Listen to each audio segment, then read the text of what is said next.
Aujourd'hui, nous allons apprendre à déceler la ou les causes d'une erreur température refoulement compresseur. Cette erreur se déclare lorsque la sonde qui est située sur la sortie du compresseur détecte une température de 110 degrés. Cette température anormalement élevée est causée par un manque d'échange sur l'installation. Ce manque d'échange peut avoir 4 origines. La première est un échangeur unité intérieure ou unité extérieure encrassé ou obstrué. Il est important de vérifier l'état général des échangeurs unité intérieure et unité extérieure et de les nettoyer régulièrement. Un échangeur unité extérieure obstrué par de la végétation par exemple, ou par de la glace lors des grands froids, peut expliquer cette erreur. Entre deux vérifications, n'hésitez pas à vous abonner.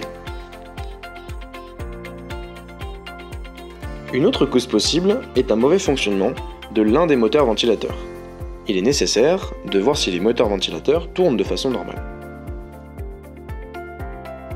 Il est aussi possible qu'une panne frigorifique empêche le fluide de circuler normalement. Par exemple, un détendeur obstrué ou sa bobine détendeur défaillante, ou encore un tuyau pincé.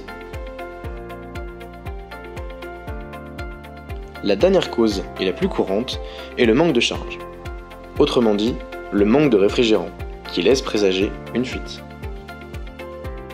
Que ce soit pour un problème frigorifique ou un manque de charge, la prise des pressions en test run chaud et froid, unité par unité, est obligatoire.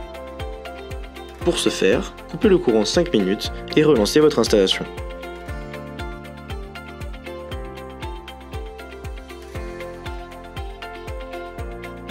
Les pressions attendues en chaud sont situées entre 26 et 31 bars selon la température extérieure. En froid par contre, elles sont situées entre 7 et 10 bars selon les températures extérieures. Si vos pressions de fonctionnement sont inférieures aux pressions attendues, un manque de charge est possible.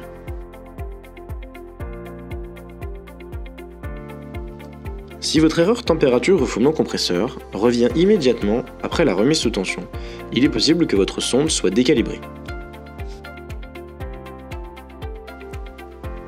Pour vérifier ce calibrage, il faut débrancher la sonde refoulement compresseur ou discharge temp de sa carte. A noter que sur certaines machines, la sonde refoulement compresseur est située sur un jeu de sonde. Il vous faut ensuite vérifier que sa valeur ohmique correspond bien à la température au niveau de la sonde, grâce au tableau ci-dessous. Si ce n'est pas le cas, votre sonde est HS et il faudra la remplacer. Si malgré tous ces tests, vous ne trouvez toujours pas la cause de votre erreur, n'hésitez pas à nous contacter avec vos relevés de pression et relevés ohmiques.